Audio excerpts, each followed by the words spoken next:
तमिलनाडु में थालापति विजय सरकार बनाने से महज एक कदम दूर है और ठीक उसी वक्त उनके खिलाफ मद्रास हाई कोर्ट में नई याचिकाएं दायर हो रही है।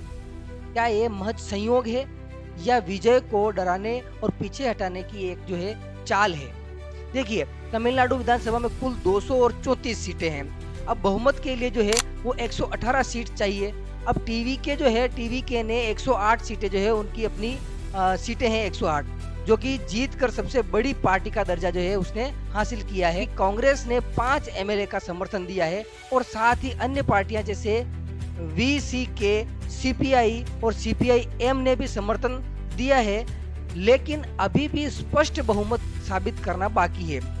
वहां के जो गवर्नर है तमिलनाडु के, राजेंद्र विश्वनाथ अर्लेकर ने साफ कहा है कि बिना लिखित प्रमाण पत्र के मेजोरिटी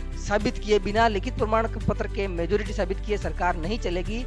यानी थालापति को 2 बार वापस लौटा दिया गया राजभवन से और कहा गया कि आप लिखित में वो मेजोरिटी साबित करके लाइए।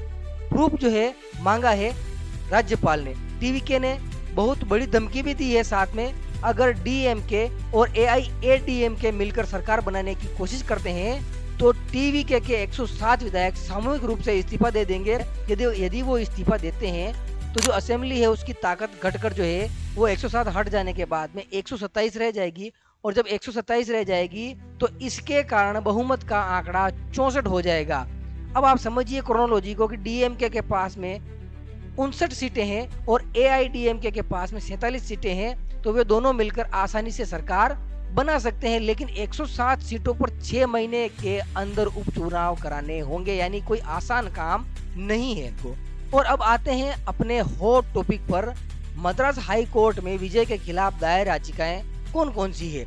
मुख्य याचिका में 2015 की फिल्म थी उनकी पुली, उसके टाइम के इनकम टैक्स मामले में चीटिंग, फोरजरी और क्रिमिनल कॉन्स्पिरेसी और साथ ही मनी लॉन्ड्रिंग यानी पीएमएलए की जांच की मांग की गई है। टीवी के समर्थकों का आरोप है कि ये पुराना मामला सालों से पेंडिंग था।